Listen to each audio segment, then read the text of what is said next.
All right. Christian Benford, running for County Council District 3 That's right. here in Frederick. Christian, what's your passion? You know, when you hearing this question, I immediately thought it's always people. Like, I am in public service. I've been a public servant since I exited college, or and even during college, but that's not the point. I'm known to ramble, so but I would be. This is the space for it, buddy. Yeah, I would be beside myself if I didn't mention why people are my passion. A story I always tell is my upbringing. My mom came here in the mid-'90s, escaping an abusive marriage. And before that, this was a place to her, almost like a fairy tale. She had come to visit before, but it was because when she was a little girl, she would take a bus from her home in Pennsylvania down to Baltimore to visit her aunt, and then would pass through Frederick. And it really was like fairy tale-ish, where she was like, she just felt something calling to her. Like, there was something there for her.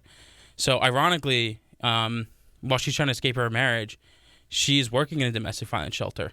And they have a book on the fireplace, she says. On the mantle is this big book of every domestic violence shelter in the United States. She picks that book up one night, and there's only one place she could think of. She flips Frederick, Maryland. The first place she sees is Hartley House. A few months later, she grabs all of her kids, and she makes her way down here. Her North Star, Frederick County. She's here in the mid-'90s. She's a renter a few months after being with Hartley House, and a homeowner about 2 years later. Wow.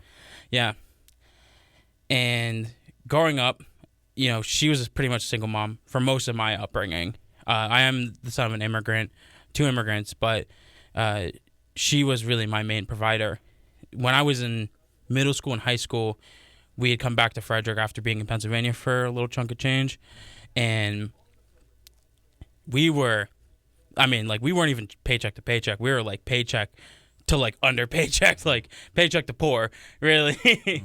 So like what we had going is, you know, that's what we had. There wasn't really a lot of room for error. But my mom has always been service focused. She's always been focused on the people that in her lives. She feels that she has some duty, some kind of responsibility towards them, whether that be her kids or her kids' friends, which would then become her kids too. There's 9 of us, so I'm she's not afraid of having more kids hanging around. Yeah. And I was in middle school and high school, and my brothers and sisters would bring their friends over, but some of their friends were in really troubled scenarios. They were facing unstable housing, didn't have, you know, any kind of guardian that was like actively looking over them. So they would come into our house, and my mom, as tough as times could be, would make sure they were home, bathed, fed, etc. And I remember getting so angry with her at times. I'd be like I can't even afford pictures, you know, to take home, like for your book, right?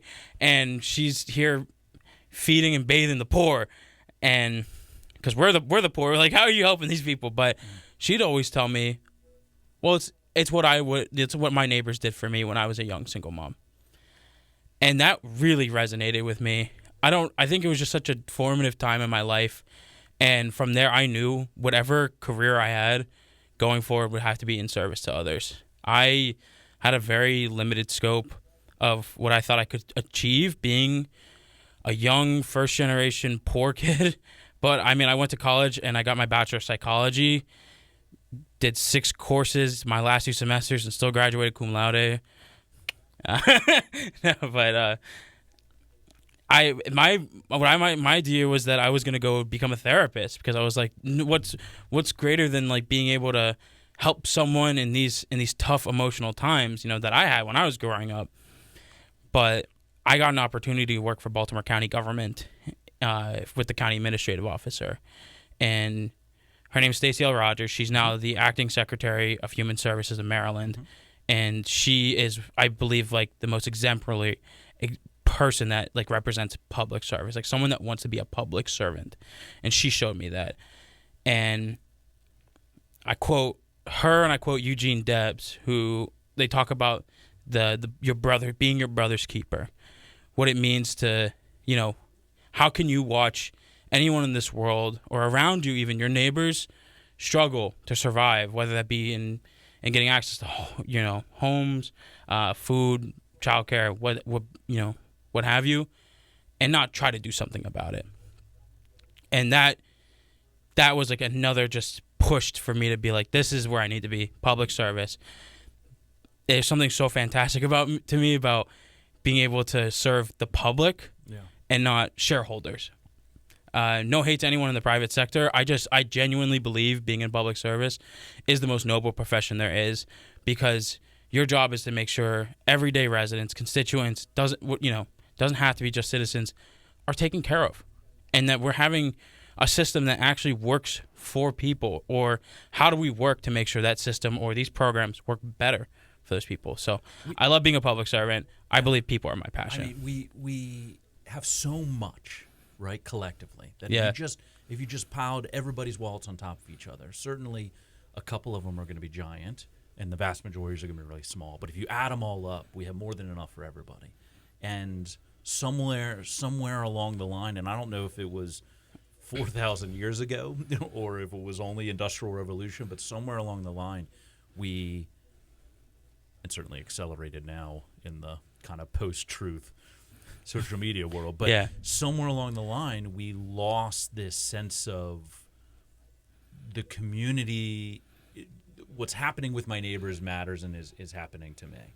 And I jokingly say this, when I was a kid, there was this idea about going and asking your neighbor for a cup of sugar. Yeah. Which is just unthinkable now as a concept. We're not even, we're letting Uber Eats come and put something out in front of the door, right? We don't even want to go to the grocery store, et cetera, let alone depending so much on something so, pardon the pun, granular as a cup of sugar, right? So I don't know why that is, right? I mean, I certainly, if you spend enough time with me, it's going to, I think a lot of it has to do with capitalism and profit motive and these things, but it is, I think, a giant mistake that we have made as people to pull away from depending on each other in this way. When I had the radio show here, one of the things I used to do every year was celebrate foster parents. Yeah. For that exact reason, that the idea of in the middle of the night, you have your family, you have whatever you have is yours, right? Your house, your whatever, and to just open it up and say, okay, now you're a part of my family. Just how beautiful that is. Where I kind of feel like that's how it always was, and we just somewhere along the line we lost that. And same thing with public service, that it became this thing of like honor to achieve, like, oh, I'm going to go be a congressperson or a state senator or something like that, and it's this like the greatest thing you've ever done. Well, no, you should have other things in your life that matter to you, and then you should spend a period of your life doing this public service. And it's so obvious that some people believe that and some people don't. I think that's probably one area that David Trone and I could agree on, is this idea that this is not to get focus on him, but this idea that like the citizen legislator, right? Yeah. Like that there are some specialties across the United States, right? Whether that be in healthcare and education, that it'd be really cool to have people that are in these very select roles become legislators at different levels. A lot of, times people are like, well, how old are you, right? I'm like, I'm 25, turning 26. I age every day. That's a promise I will always make. Yeah. But I'm always going to be older tomorrow than I was today. Correct. Yeah. You know what? I agree. Every year I promise to put out a metric that shows that I've gained a year. But that's all to say that I grew up in this very weird transitionary period, like that I was a latchkey kid as a kid. I was I get in like middle school and high school, I remember like teachers would dust off the VHS and you'd be like, you guys know what this is? I was like, yes, I use those. Like even mixtapes my dad would put in the truck. It is, and I grew up in this, like I said, this very weird transitionary period where like this was a very normal thing where like neighbors looked after neighbors, like that we would help take care of each other. And we talk about it when I was doing my MPA, we talked about, American individualism versus collectivism, right? Mm-hmm. Like it's not just America, but it is a very big thing here in America that we are very individualistic. Like, and whether that be in selfishness or selflessness or even in, what you need to take care of, your immediate needs, right? Like, why do I need to worry about what this other person has going on when I can't do this thing. You know, why should I care about if they have affordable childcare if I can't even pay for childcare? Shit, I can't even pay my electric, right? Yeah. And it's so weird because I had this dichotomy. Like, my father is an immigrant from El Salvador, my stepfather, and it's a very collective like even like Latin American culture is very collective. Mm-hmm. Like, how do we take care of each other? So it was like a very foreign concept to me that, like, even in my family, like my mom being so generous to anyone that entered her home, and then my father's side, we would always look after each other. You know, it was very foreign to me getting older and being like, oh, not everyone's like this. It's not the way the world works. And you're talking about like whether it be in capitalism or the profit motive. I mean, I can get on my DSA soapbox all day, but that's really what drove me into public service too, right? Is that and even into running for county council, District 3, is I believe all of my neighbors deserve to live in dignity. There are just certain fundamental human rights that everyone should have, and basic needs covered or accessible, right? Everyone deserves housing. Everyone deserves a good union-paying job. Everyone deserves health care. Everyone deserves clean water and food. These shouldn't be foreign concepts or things that are privatized and sold back to you.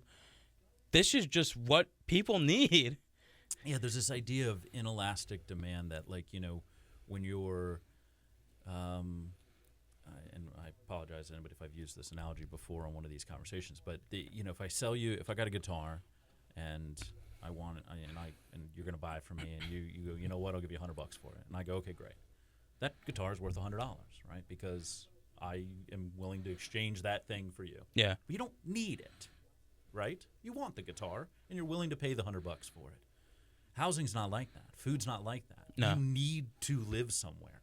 And so we can take advantage of that by charging, like whatever that number is, someone is going to pay it. Just like you see right now with everything happening with fuel, right? Where you have gas prices that are twice as much. Well, people, I still see people at the gas station, even though they're now double that cost for them to get to work, right? Yeah. Because they have to get to work. And even more so now, that exchange for the wages that they're making and the piece of that they don't even, it doesn't make it back to their house because of the cost to go back, right? But it's inelastic. They have to get there, right? Yeah. So one of the things, and transit's free in Frederick County, I say that 1,000 times, because to me, the answer is government, as local as possible. Maybe it's not Congress that should say transit should be free everywhere. But here at the city level, at the county level, at the state level, we should be investing in the infrastructure for transportation to get people to the place where they get their job and lower that cost. Yeah. I see the same thing about housing, and really the big question to me is, how do you, and I know you're knocking on doors, right? How do you have this conversation with people where Frederick County is a majority, what are they called, owner-occupied house? Yeah. Right? So a lot of the people in Frederick County, 70% or something like that, own the home they're in. Yep. So it is not in their best interest for us to remove the barriers for home ownership, because that means that their value will go down or their taxes will increase because the cost is. So how do you have that conversation with people about giving to the collective, writing policy that helps the collective, not specifically them? Yeah. I feel very fortunate in that, we've knocked nearly 5,000 doors, have had conversations with hundreds of neighbors in District 3, including voters that won't vote for me, including voters that won't vote at all this election. Mm-hmm. And the majority of those conversations, when I talk, I'm running for county council District 3 to make Frederick County more affordable for working people. I always start with, we're going to expand affordable housing options. And majority of the time, people are like, that's great. When I talk about originally it was buses fast and free because it wasn't a guaranteed free program, so it still was like a slip of the tongue for me. But that's another thing where I go to the suburbs that are way out. Not for District 3, they're still close, but they're not walkable, right? They're to the city, they're taking their cars in, right? Or I'm talking to elderly residents about making childcare accessible and low cost. And I feel very fortunate in those conversations. A lot of time people are like, yeah, it's awful out here. Like I know so many people that can't pay for X, Y, and Z. I know so many I've had neighbors that go, I have a neighbor right down the street that told me they're paying $2,000 a month on childcare. I think that's insane. And they don't have kids themselves. They don't have an actual stake in the issue. But that is where that coming back to that collectivism part is that I'm very fortunate that I have neighbors that are worried about their other neighbors.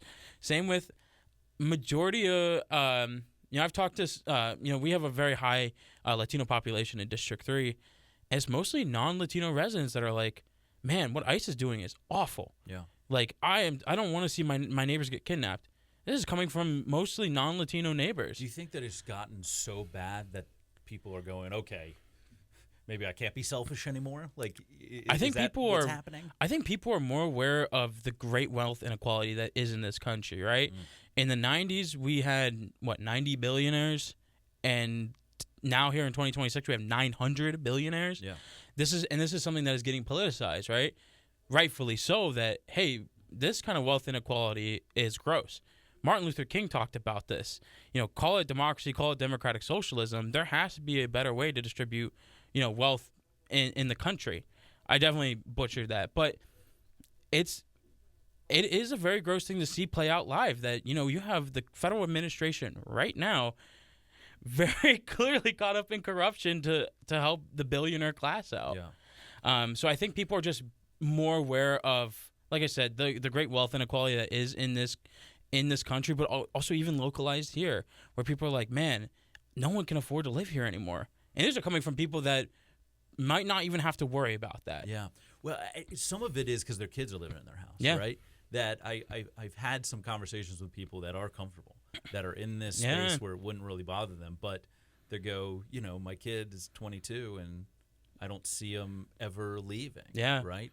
And this is I think it's a sad moment to think that we have a generation that will have less opportunity than the previous, right? Yeah. Like just all that, we just got so used to this march of progress, right? Which is really a kind of a recent phenomenon. I was having this conversation with somebody about, like, do you really think that, the peasants in the Holy Roman Empire, 1,000 years ago, really thought that things got better over time, right? That isn't an idea that they had. But because it seemed like Industrial Revolution, then World War II, and then we became this thing in the entire world. We're the world's policemen, and we're the biggest guy on the block, and we have all the wealth that came out of all that.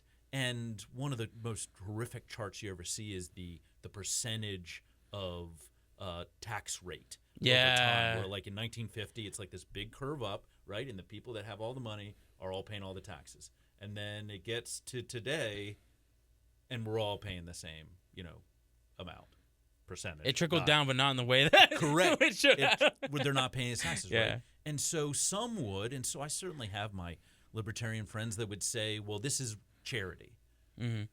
But I think that it is part of the role of government. And I had a conversation with Sam Newhouse the other day about the question being, where do you stand on that? I mean, I think that it is part of the county government's job to facilitate that redistribution. No, it absolutely is. I mean, I talked to, when I, going through this democratic process, going through this political process, right, of, endorsements reaching out to you, Frederick County Teachers Association, right, one of the most intense endorsement processes I've gone through. Part of that is asking about funding streams. And I told them, not only do I want to restructure the Adequate Public Facilities Ordinance, I also want to explore a wealth tax. This is not something I'm asked about often, but something I'm not afraid to shy away from, right? The wealth inequality in Frederick County has only grown so much in these last few years. And we have we're capped at a tax rate. Mm-hmm. And I'm really proud that Frederick County has a progressive tax structure. Mm-hmm. People making this much and making a lower amount pay a little bit, pay less in taxes than those at the higher brackets. That's how it should be. That's equitable. But I think we need to go beyond that. I think we need to start exploring higher income streams. And how they can pay their fair share back to the county. It is so back to my original question though. Yeah. How do you have this conversation with people that it is not in their best interest?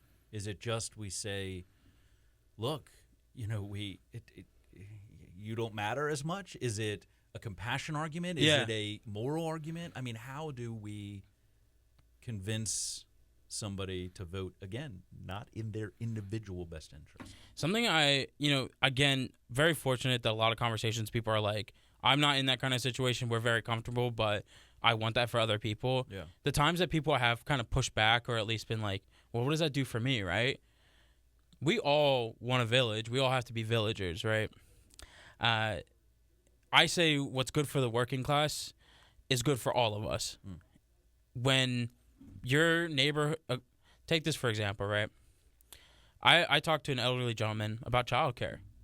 He's like, man, it's really expensive, yeah, but he's like, I don't have kids. What does that do for me? And I was like, Frederick County released a childcare study 2 years ago. In that report, they found that, parents are trapped in this dangerous cycle where they're either working to pay for childcare, or they don't work because they can't afford childcare. So then they sacrifice, career growth. If we invest just for every $1 we invest in childcare, we could see a $2 to $3 return. You tell me if we invested $100,000 in childcare, we get a $300,000 economic return on that. That sounds amazing. Yeah. And these are the kind of conversations I have is, that neighbor now, let's take away the generalization, right? Your neighbor who can now pay for childcare, who now has equitable access to it, can get further in their career. Now they're not as stressed anymore. Their children are taken care of before they get to school age. That's an immediate win for that family and for this community. Imagine there's more people back in the workforce. There's more people being able to service other people with their careers. I think of it as the amount of money that is being spent right now, right, privately. Meaning, if you add up, you said that one neighborhood it costing them $2,000 a month, right? Yeah. So that's $24,000 a year. Yeah. After taxes, you're talking about somebody's got to make $32,000, $33,000, $35,000, right? Just to pay for childcare. Yeah. Right? We haven't talked about a house, food, Correct. medical, like fuel, all the things that like you gotta like wake up and have soap, right? All those things. We're talking about you got to earn $30-some thousand before you can pay for that kid. So the people that are spending that $24,000 a year, I think if you add all that up, it's an extreme amount of money that's being pulled out, resources that are being pulled out of the community, and the idea of how if we could just do this collectively, it would be more efficient, right? The scale of it. I also then, of course, because of my personal belief, I don't think it should come from the family that is making $60,000 that's using $24,000 for childcare. Yeah. But it should come from other revenue streams, whether it's corporate tax rate or higher thing. But I just think that it would be more efficient if we worked on it collectively. It would, and I'm not trying to dodge the question because it is something that comes up depending on the neighborhood I'm in. They're like, man, I feel like it's funny because the neighbors that will tell me I feel like I'm paying a lot in taxes, the immediate follow-up will be, and the services, like, I feel like I'm paying a lot in taxes and the services just don't meet what I'm paying. Yeah. And I'm like, you're probably right, man. Like, that pothole that has been on your street for 3 years and you've made a complaint about it every month for those 3 years. Yeah, I probably would also feel the same way, right? Like, we don't have reliable transit in Frederick County. I have neighbors on the Golden Mile who not only live on the Golden Mile but work on the Golden Mile. They have a bus that comes on the hour every hour. So I want to just to clarify here, because I love transit so much. Reliable isn't the question. It's not often enough. That's why I say it's not reliable. Well, I mean that it shows up when it's supposed to show up. It's just that we need 10 more of them. It needs to be something you can count on, right? That's. I just want to make sure that you can trust it. It's just not enough of them. Sure. Right? Yeah. It's not. You can absolutely trust it. We have fantastic transit staff. That's kind of inconvenient because it's not right. often enough. So that's where I would like to see, quality of life has become such a Republican talking point at this point. It's like, no, this doesn't have to be like a Republican talk. Democrats can do good quality of life stuff. I'm seeing right now, Zoran Mamdani did a what he called pothole blitz, filled 100,000 potholes. And that was like a remarkable thing for a municipal government. But it's like this is the kind of quality of life things we could be addressing. And balance the budget, I think, in 5 months or something like that. It's just crazy. Yeah, I mean, $12 billion. Crazy. But it speaks to we can, when we look at the budget, when we look about the revenue streams we're pulling in, it's not just earmarking funds for, general expenditures. It's like if I say, yes, we're going to introduce a wealth tax on the county council, it's not just saying that and leaving it at that. It's because we need to fully fund our public schools, because parents in this community should have accessible and low-cost childcare. And we're going to make those programs universal as much as we can. When we're talking about childcare earlier in this conversation about, it shouldn't come from private, it shouldn't come from just institutions. How we get great public institutions like public safety, like education, like libraries, is because we made them public institutions, right? They didn't become things that you had to pay for. Yeah. Those are the kind of things I would like to see with our municipal programs. We're all paying into it. We should all have access to it. Yeah, and I like to tell people, I mean, we did do this, right? During World War II, we had universal child care, right? That the government said, okay, this is something we need to focus on. Obviously, it was because a lot of people were overseas fighting, and then you had all the wives and stuff that were here that were then doing all the actual working, and well, where are the kids? And so they said, okay, we need to do it. So it has been done. Like, we have achieved this collectively. It just is not a priority. Now, obviously, you're not in charge of foreign policy and the Strait of Hormuz and the war in Iran or anything like that, right? So, you guys can't do anything. The fact that, like, I just go, like, how about we pause the war for one day and Frederick, we'll take $1 billion, right? It's costing $1 billion a day. So if everybody but don't move, take that $1 billion, give it to us, think about what we could do with it, right? So you have no control over that. But I think you do have two levers. One lever being the relationship between Frederick County and the state, and the other being between Frederick County and the city. You're the first person that I've had a conversation with in this series that is going to represent kind of a big chunk of the city. Yeah. So I don't know. I'll just spin you up and let you go. How do you feel about that relationship between the city and the county? Yeah, it's another conversation that I've had at the doors multiple times. That it feels like very like it's a blame game. A lot of times it's we can't do this because that's a county function, or we can't do this because that's a city function. It's like, yes, the city is an independent municipality. Yes, that is correct. We are still one Frederick County. Mm-hmm. If constituents are relying on the same services, whether they live in the city or not, they should be met. Like, those needs should be met. I think about this with the schools in Frederick City, how we were collecting APFO fees in the city, and they hadn't been distributed until this year. Transit. I know City Council President Diaz would like more transit along the Golden Mile corridor, as there should be. And it's something they have to work out with the county. And I think he originally, I forget where it stands now, but wanted to have the city pay for it. It's like, this is no hate to that, but it's like, this is the county function. This should still work for city residents. Yeah. So, what about the relationship between the county and the state? I'm at a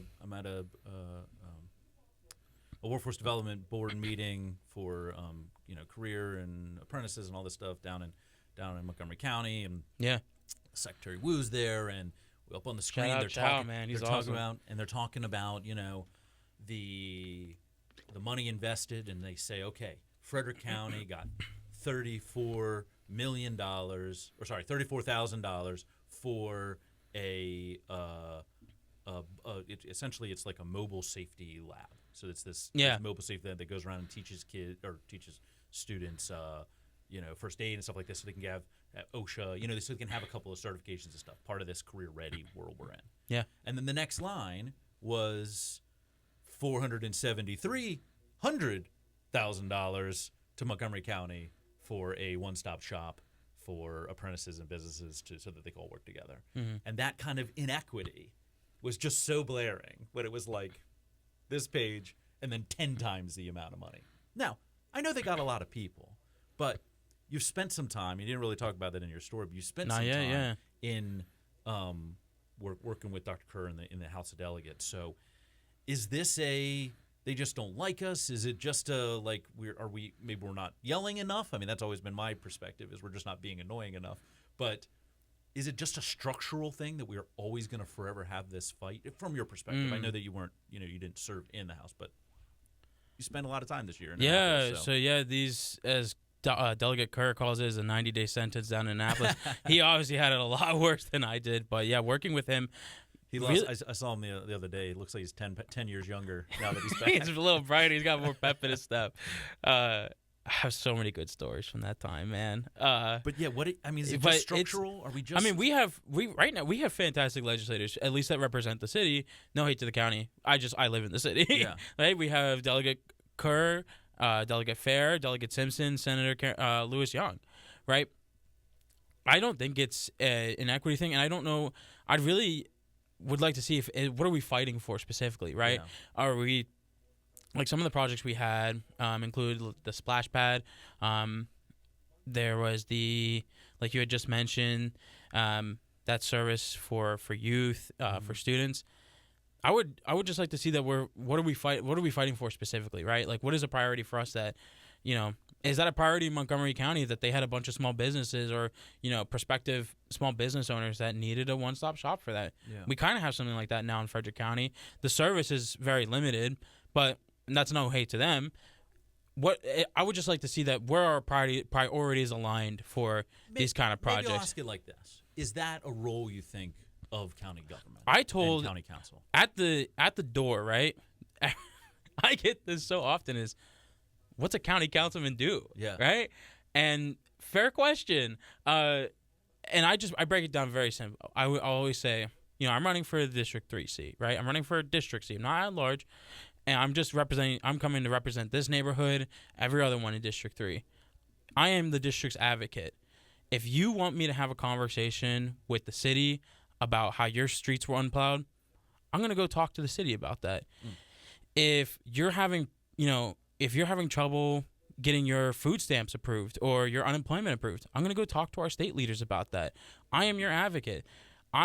I can't go to the county council and be like, I'm going to be the next county councilman. I have to try to earn that vote from my residents, and in that, earning their trust. And I believe that is absolutely a role. That even goes to our federal partners, right? Those are conversations we can have. Those are, even if, maybe if they don't act on them, or maybe if they don't act on them in the manner that I want my neighbors to know that, yes, I am there advocating for you because you had asked for this, because you told me this was an issue, and I know who I can go to talk to about it. I still think it's that we're not annoying enough, just for the record. So if you get in that seat, I'm going to go. Well, you know how much I can talk, and that I think that yeah, that there's a tolerance level that we could just be. Again, I'm not a state delegate. I will ask Dr. Kerr later if maybe I'm completely off base here, but I've annoyed our legislators because there are things I very much care about, right? Yeah. Last year, I've been involved in immigrant rights organizing for a while now, and part of that was helping to lead a statewide effort to ban 287G, program that deputized our local law enforcement to act on behalf of ICE. And there was a proposal to do a compromise bill that they were only going to chart and remove certain people to go through that program. And I was like, absolutely not. And not just me, but a bunch of advocates, because it wasn't good enough. And we were annoying. But that annoyance... But successful. Correct. Yeah. Because they need to know where we stand on the issue, and that this is a community effort, right? I might be a politician. If I get elected, I'm the council member. But going back to being a public servant, I work for you. Right? Don't put me on a pedestal. Please don't put me on one. I work for you. My salary as a county councilman, as small as it might be, is a huge expense for the county and for the residents that live there. You're my boss. Please tell me what to do. So you mentioned community, right? And a bunch of people went and they were annoying and said, we need to get rid of this program. So one of the things that I find is kind of how little people are, and I really struggle in this. I don't like putting all the blame on the residents, because they're drowning, right? Yeah. Just most people are just waking up every day and they're doing everything they can to get through that day, to put food on the table. I mean, I get that. Yeah. We certainly have a set of people that don't have that experience, but a ton of people that do. So I don't want to blame people for not having the bandwidth to pay attention. But they don't really pay attention, right? By that I mean 10% of the people voted in the city election, right? That a giant chunk of people are not going to vote in the gubernatorial. Even at the presidential, we're getting like 50, 60% of the people, right? So we're still almost half of us are not participating. In every 4 years, we're picking the, like, you can't not know what's going on, right? Yeah. Legit, unless you are literally hiding in a basement somewhere, you literally cannot not know what's going on. So, but also the same thing about things that are coming down the pike, right? So, land use things or changing, zoning things in the city. And, I go to a zoning board of appeals meeting in the city of Frederick, and my friend Jim Ratches is up there on the as chairman, and I'm the one.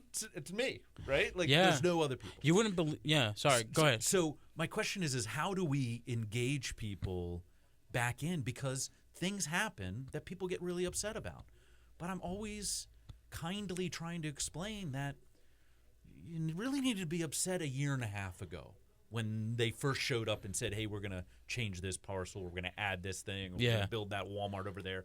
And then we get to the point where I look up and it's 7th Street and I see this giant building coming up next to me. Now, I happen to go and testify in favor on 6th Street. There's an affordable housing project that went up, and I went and testified for it. But some of my neighbors woke up and went, whoa, they're doing construction next door. That's not the time to complain about it. So how do we engage people a year and a half early when they actually need to go and say, oh, no, I don't want that in my neighborhood, or whatever it would be? Yeah, it's such a tough you question. Solve that for me. Right. I mean, yeah, seriously. Something when I got interviewed by the Frederick News Post is they were like, why are you so involved in these things? It's like, my entire life has been politicized. I'm a queer young Latino man. Like, aside from the man part, like, my life has been politicized to the point that I have to be involved, right? I have no choice but to be involved. My neighbors are getting abducted on the streets. My countrymen are being killed by federal law enforcement. I have no reason not to be involved.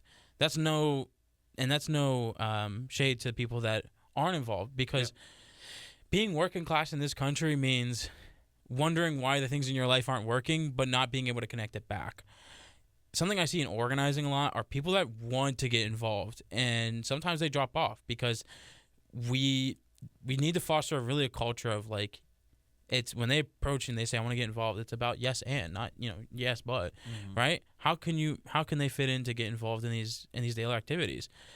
I think county government can also do just a really nice job of trying to be more engaging with constituents, right? Don't just tell me on social media, we're going to have a budget listening session at Waverly Elementary to talk, what are you going to talk about? What are the major items that are going to come up that I can grasp to, that I might be interested in hearing more about? Something the county executive was talking about in her recent budget proposal was a child care scholarship program. Someone running to make child care accessible and low cost. I'm like, this is awesome. There's a program in Montgomery I'd like to model. I'm like, I want to know more about this program. I was like, man, I just wish I had known that in some of these sessions. Or like, hey, Himes Avenue is not safe for pedestrians. Man, I'd really like to know, and they are going to do some improvements there, by the way, but I'd really like to know when they're going to do some improvements. And I went to a random city council meeting just because I had time on a Thursday, and there they are. They have traffic engineers talking about it. But I'm like, man, I wouldn't have found out about this unless if I hadn't gone. Yeah, until you're walking past or driving past and you see the construction. So it would be really nice just to get some kind of push. Like, hey, maybe they can throw it in. Maybe county government, city government could throw it in the paper. Maybe they could get some postings up around. We as politicians spend a lot of our time knocking doors, telling people about what we're doing. Why can't we? I don't know. Maybe we could do something like that with municipal services. I think that one of the great tragedies is that the people that we elect as our leaders are only knocking on doors when it's time to ask for a vote. Yeah. That it should be, this is one of the things I really respected about Cesar, that when he was running unopposed, right, in the primary completely, and in the general. right? Yeah. He was going to be the city council member in November, barring tragedy. Knocked doors almost every day. Yeah. He still went out to the community and said, I'm going to be, not even, because he didn't need their vote, right? He didn't say, I'm going out for your vote, though he probably did ask for it because he wanted to get some people to actually vote. He did need at least one vote, but I said to him, you're voting for your vote. But my point is that he demonstrated that he was going to take the time and effort to go and talk to people, even though there was no actual real benefit to himself, right? Beyond the vanity of some kind of votes, because he was going to win. And it's just something that I wish was modeled more often, that we were physically going and having these conversations with people. But really, frankly, it's a society issue that we don't have the street corner that everyone gathers on Sabbath's Eve to find out what's happening in the town, and then the mayor can come out and go, all right, everybody, okay, we all know that all the horses are coming off the left of this road. That's a big problem, and so we're going to start corralling them over there. That used to be part of the community, back to kind of the beginning of this conversation, that there's just none of that sense of, and I know, and I apologize, because this third space is that people that are in the know, they understand what we mean by that. But third places being places that are not your work, that are not your home, that are you gather to build community. And despite my personal issues with some organized religion, that used to be one of the things that would happen, right? Is that everyone would be at church on whatever day, and so that was where the bulletin board was, and the scattering of that. Everybody's kind of in their own silos, whatever it can be a video game. If you really like a video game, you can spend all of your time watching people play it. You can play it with your friends, and then you can go to sleep. And you don't have to interact with the world in any capacity. You can live entirely inside of that space, right? And I do worry that the next generation is growing up completely disconnected from their neighbor. And then, as I said, I'm back to, well, they're upset when something's being built, but you could have gone and said something. So I don't know. And again, I don't think it's a solvable thing in this conversation, but I don't know if it's a technology thing. Yeah. Like, can we, I don't know, get everybody's, text everybody? You know what I mean? Get it, something. Yeah, to that, what reasonable degree? Actually go and say, hey, by the way, guys, you live in this area. This is a thing that's about to happen that a year from now you're going to come and yell at me about. So, as your council member, I'm telling you right now is the time to come yell at me. So, okay. Tío César, no te quiero hablar, pero voy a intentar. I think him and I have this understanding, too, is that, as... something about Latino communities, they love gossip, right? They're going to spread all the news. Sure. And I think that translates into the way we want to engage with constituents and residents. For me, I would like to do some housekeeping items if I got to the council, right? I want a regular newsletter, let people know. And I would also like to hold regular community roundtables, meet with some of the nonprofits. When I was first gearing up to run, I met with, I believe the first organization I met with was Asian American Center of Frederick. Yeah. I remember talking to Director Chung about it, and I said, we have some amazing events downtown, right? I think in the streets. It's one of the biggest events in Frederick County every year. I said, but I hardly see certain kind of communities there. And when she told me, because there's nothing for them there. And I thought about that a lot. I went to break iftar at the Islamic Society of Frederick a few months ago, and I've seen a bunch of neighbors, Muslim neighbors that I had never seen before, and I was like, man, where are you guys? This is awesome. First, I'd never break an iftar. Talking about, organized religion, I went and did the prayer with them. But it was very powerful. It's this very great community gathering. But man, where are people that they're not being able to, be in the know? So it would be nice to connect with some of our religious leaders or community leaders like Director Chung or Tarek at ISF or, what have you, to help us talk about what's going on in the county with residents so that they're in the know and also make it relevant to them, right? It would kind of suck to go to a meeting and be like, and you live in Hellcrest and they're talking about a road improvement they're doing in Whittier. It's like, what do I care about it? Well, one of the things, not, to mention actually Jim Ratchif again, one of the things I really like about that Zoning Board of Appeals committee that he runs is he starts every meeting with a little primer. He goes, all right, everybody, here's what we're going to do. He goes, we're going to start with this.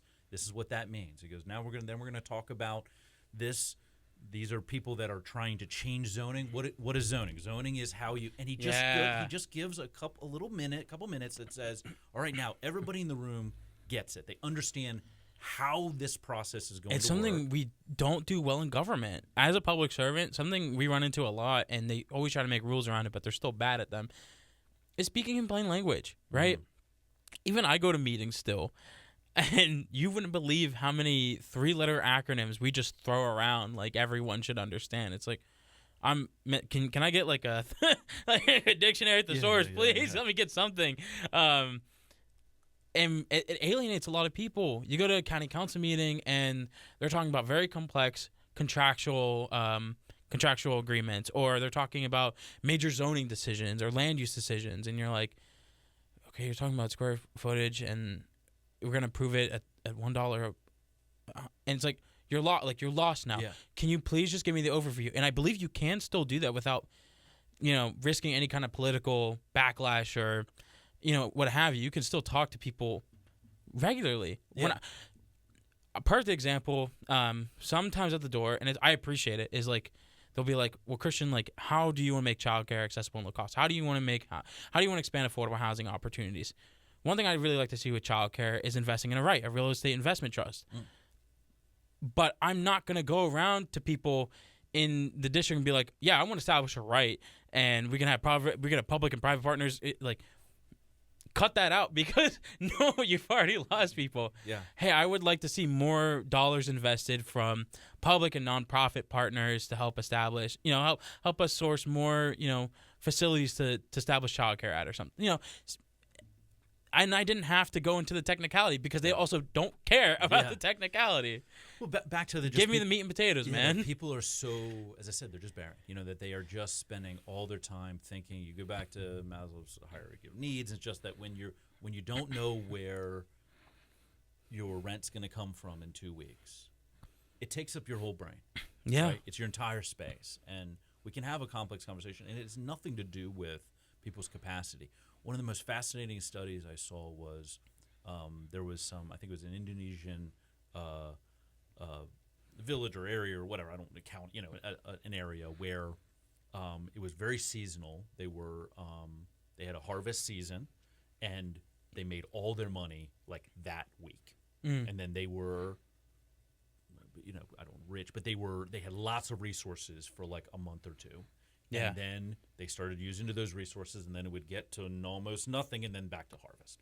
And some researchers went, and they had people take IQ tests, and they had them take it right after the harvest and right before the harvest. Same human beings.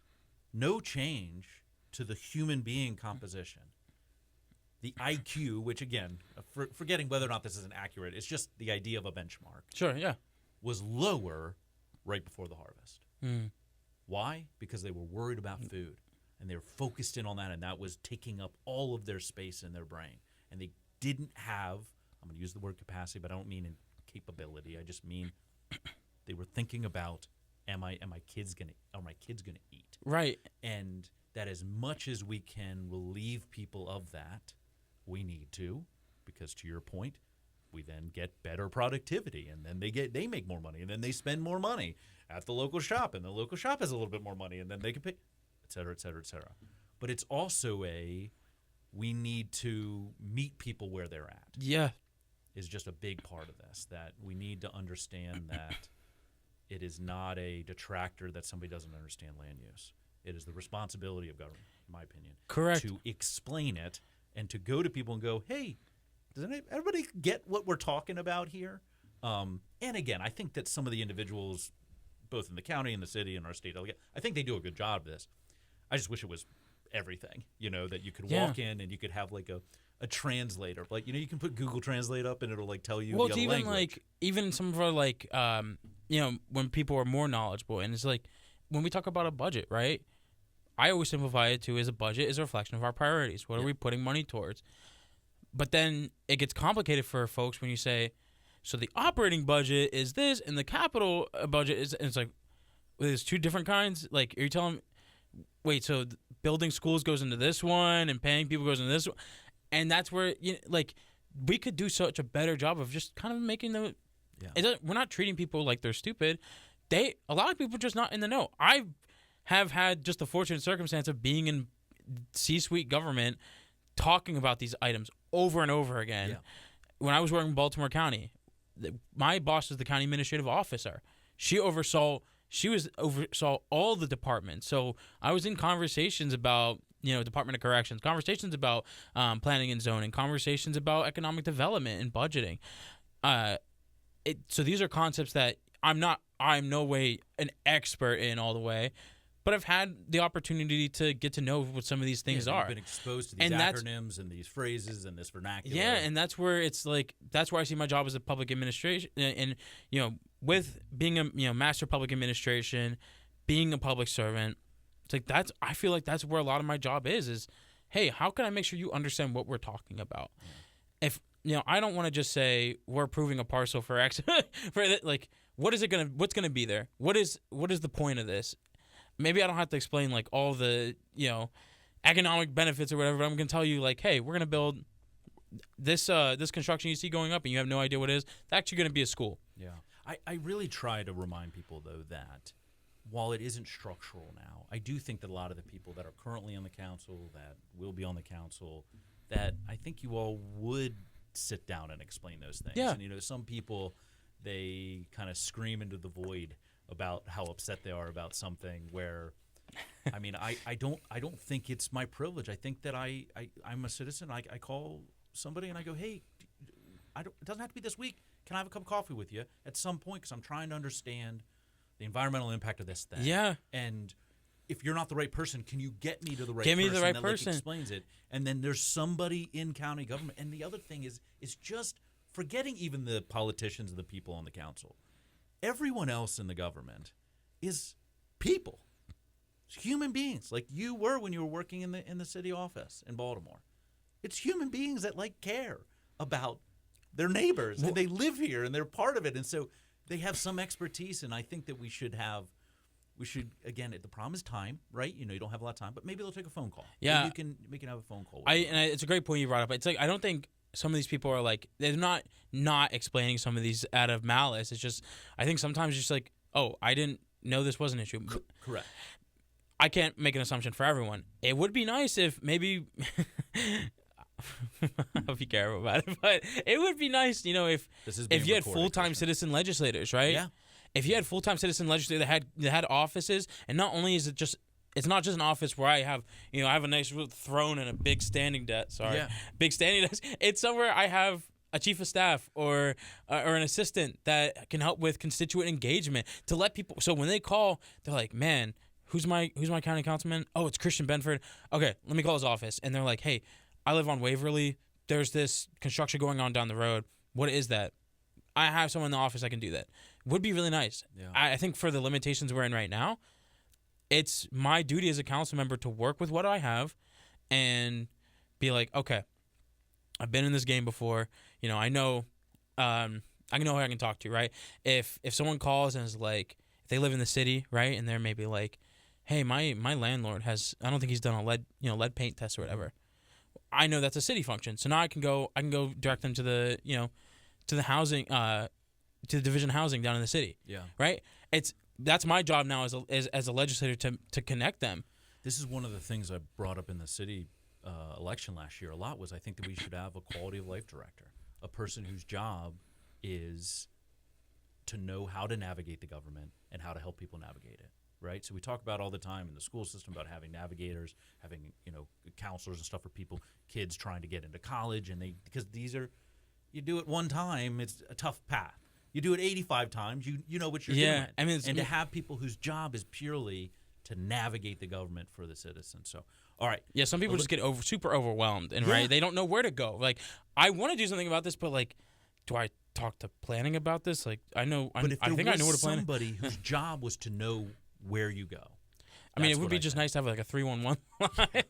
All right. So about you. Yeah. A couple questions here before we get out of here. Yeah.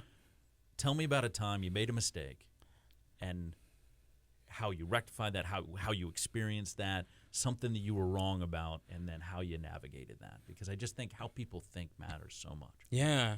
So tell me about what time you were wrong. Time I was wrong. I feel like there were so many good opportunities to pull from. Man, I wish I wasn't as stuck on this one. I don't feel overwhelmed by the question. I guess I'm like, what is like a... when I started out in this campaign, right, I thought I had to prove myself so much. And that I was, I might be a young guy, but like I know what I'm talking about. So I felt like I came off way too technical, right? We were talking a little bit about the right earlier, and I would just like lose people at the door. Like they're like, okay, sure, that sounds great. I'm like, and I would just have to realize like, oh man, like I don't think I'm talking to the people that I wish that like I want them to come across. Like I want to come across. I would when I initially started canvassing, I would ask people, what's a major? I think I said it like this. What's a major concern you have about the county? Man, I don't know. So I didn't expect this question. And I put like a lot of this on them to kind of like to help me figure out what they are needing. But and it just came from me making sure like people knew I had their best interests at heart, and making sure people knew I knew what I was talking about. But it was accidentally losing those kind of people. And so when I learning from my mistakes, and I'm reframing it now at the door. I'm like, hey, there's an election coming up. Like, what's something you're getting out to vote for? What's something about your community that you'd like to see improved? What's something about your county government you'd like to see improved? Now people have something to talk about. Yeah. All right, so juxtaposition to that, tell me something in your life that you're proud of, or something you did that you're proud of. I'm very proud of, as much as I've been working since I started in college. I was a working poor student in college. I think I was just poor. I was working. And then still continuing to this day is never getting jaded by this. Never losing my drive. That's something I'm incredibly proud of. I'm incredibly proud that I have maintained a focus on service and have been disappointed so many times, and still get up, put my pants on in the morning and get going. Something a friend told me last night was, Christian, like they were like, a year ago I met you, and like a month or two into me knowing you, you said that public service is the most meaningful thing to you. And it is. It really is. And I'm just very proud that I haven't lost that drive. All right. How do people get a hold of you? My Facebook is Christian Benford for Frederick. My Instagram is Christian for Frederick. And my email is contact@christianforfrederick.com. I use it a lot. My website is also christianforfrederick.com. Yeah, I would love to sit down for coffee, sit at your favorite park, whatever you want. Let's talk. Phenomenal. All right. Thanks for your time, man. Yeah, thank you.